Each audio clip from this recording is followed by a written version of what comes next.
Welcome to the Folktale Project. This is Dan Scholes. This week we're heading back to North America to finish out our series from Carl Sandburg's Rootabaga Stories, Dear, Dear Eyes.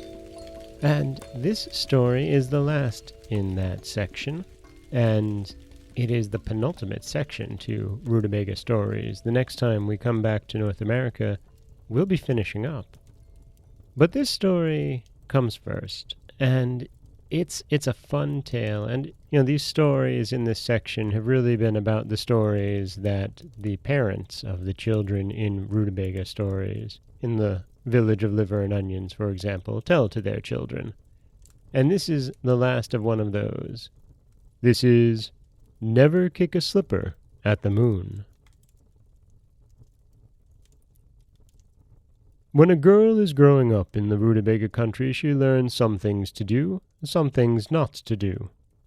Never kick a slipper at the moon if it is the time for the dancing slipper moon, when the slim early moon looks like the toe and the heel of a dancer's foot, was the advice Mr. Wishes, the father of Peter Potato Blossom Wishes, gave to his daughter. "Why?" she asked him. "Because your slipper will go straight up, on and on to the moon, and fasten itself on the moon as if the moon is a foot ready for dancing," said Mr. Wishes.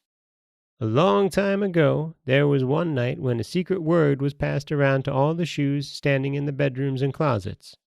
The whisper of the secret was, 'Tonight, all the shoes and the slippers and the boots of the world are going walking without any feet in them. Tonight, when those who put us on their feet in the daytime are sleeping in their beds, we'll all get up and walk and go walking where we walk in the daytime.'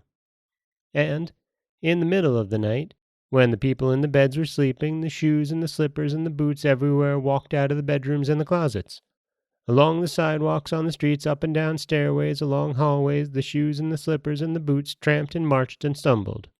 Some walked pussyfoot, sliding easy and soft just like people in the daytime. Some walked clumping and clumping, coming down heavy on the heels and slow on the toes, just like people in the daytime. Some turned their toes in and walked pigeon-toe. Some spread their toes out and held their heels in, just like people in the daytime. Some ran glad and fast, some lagged slow and sorry. Now, there was a little girl in the village of Cream Puffs who came home from a dance that night. And she was tired from dancing round dances and square dances, one-steps and two-steps, toe dances and toe and heel dances, dances close up and dances far apart. She was so tired that she took off only one slipper, tumbled onto her bed, and went to sleep with one slipper on. She woke up in the morning when it was yet dark, and she went to the window and looked up in the sky and saw a dancing slipper moon dancing far and high in the deep blue sea of the moon sky. "Oh, what a moon! What a dancing slipper of a moon!" she cried with a little song to herself.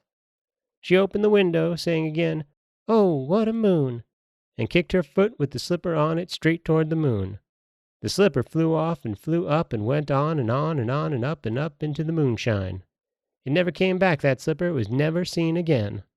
When they asked the girl about it, she said, "It slipped off my foot and went up and up and up, and last I saw of the slipper it was going straight to the moon."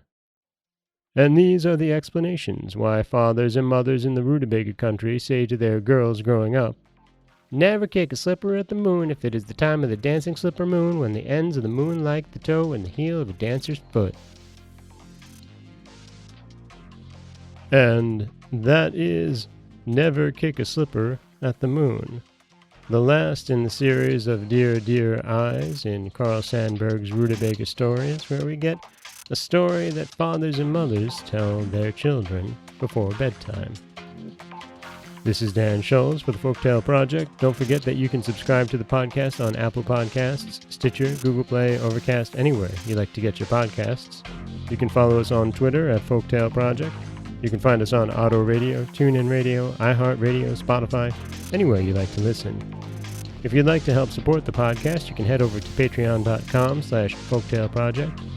And you can always head over to folktaleproject.com, where you'll find a new story waiting for you every Monday, Wednesday, and Friday.